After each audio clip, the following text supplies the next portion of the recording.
I gotta tell you about the 80s movie Night Game. The realization I had about it is that it's billed as a thriller starring Roy Scheider, and he's trying to solve a series of murders that have to do with the Houston Astros ball games that happen at night.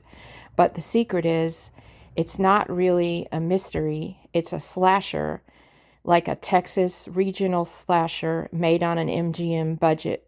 It's got locations in Galveston at the Balinese Room, a famous nightclub that ZZ Top sang about. And a lot of the tension in the story happens from one of the characters visiting the Balinese Room, and the main confrontation at the end with the killer takes place there. But the most exciting part for me is that in the middle of the film, the female lead, who is Roy Scheider's girlfriend, fiancee in the film, is being stalked by the killer, and he follows her to a phone booth on the beach, a lonely phone booth, and she's calling for help, and a man comes up behind her, and it's not the killer. It's Red Mitchell, the star of my favorite regional horror movie of all time, which happened to take place in Texas, called Forever Evil.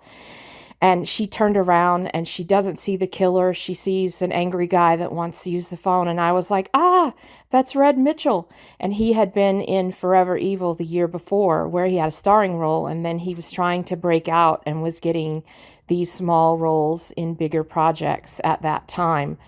And you know, when somebody gets scared when they're being stalked by the killer, and then it's a tension release, like just seeing a guy that wants to use the phone, then the killer's going to get somebody else, and he does.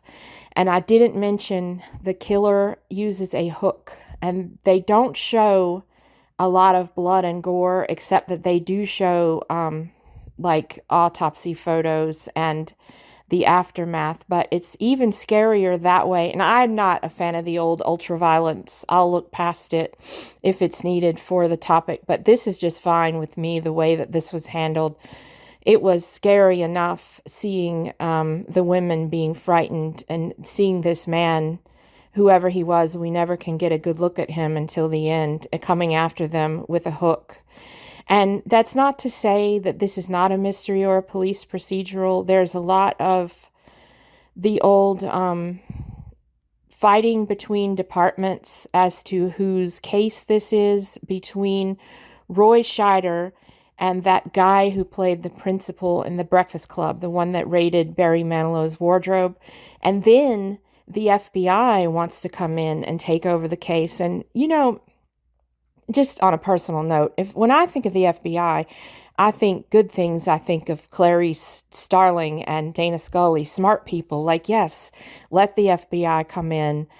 Let somebody come in and just catch this guy. It doesn't matter who it is, because he's cutting these women up with a hook. And the worst part is, like I said, they use a carnival on the beach as a location.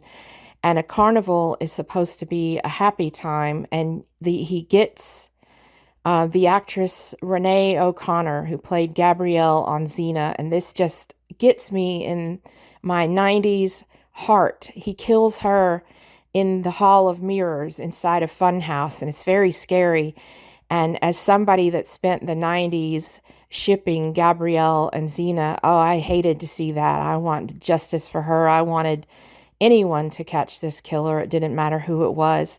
But it is important that there's Houston Astros baseball. It is important that Roy Scheider is about to get married, because the killing spree started when the Astros pitcher got married on that day. And the interdepartmental fighting with the police foreshadows the reason the killing is going on was office politics at the Astros. And there's a killer who thinks that something is owed to him, and he's taking it out on these women who look like a woman who's associated with that organization. And I think that's all I want to say about this, because I want you to go and watch this and enjoy it. It's on MGM Plus, and I have to say how much I love Texas regional horror in general. But I said Forever Evil was my favorite, but there was also a crazy movie called The Abomination, and there was a trio of horror movies by SF Brownrigg, which included Keep My Grave Open and Don't Look in the Basement. There was some regional horror movie about chainsaws that got pretty big. But do you like little horror movies, and do you ever look at them and imagine, what if these people had had a big budget? If they had had a big budget, then Night Game would be what you got. And so that's why it's so great. And as usual, for something that I'm featuring on this channel, it got mismarketed. And so it's a slasher. This guy, it could have been like, you've seen Freddy, you've seen Jason, now it's the pitcher. He's not a belly itcher. They could have made this a franchise. Anyway, so that's all I have to say about Night Game. I'm going to start on doing some horror auteurs next time, and do an episode on David Cronenberg's Videodrome, because that follows to finish up my series of horror in tech. And then we'll go from there. That's a horror auteur and tech horror rolled into one movie. So that'll be out at the end of the week. Oh, I forgot to say one thing. This is something on a personal note that I love. Whenever it happens in a movie, when you see a marquee that has other movies on it. And I love to get a screenshot of that, whether I'm doing a blog or a vlog post or not. And this movie was directed by Peter Masterson, who was not an auteur. He was more of a journeyman director, or is, I'm not sure. But on the marquee, it had, I believe the movie was his movie called Blue Moon Over Water, and then a movie called Kansas. And I always like to think about, did it just happen to be that those movies were playing when they were filming and getting a shot of a character going to the movies?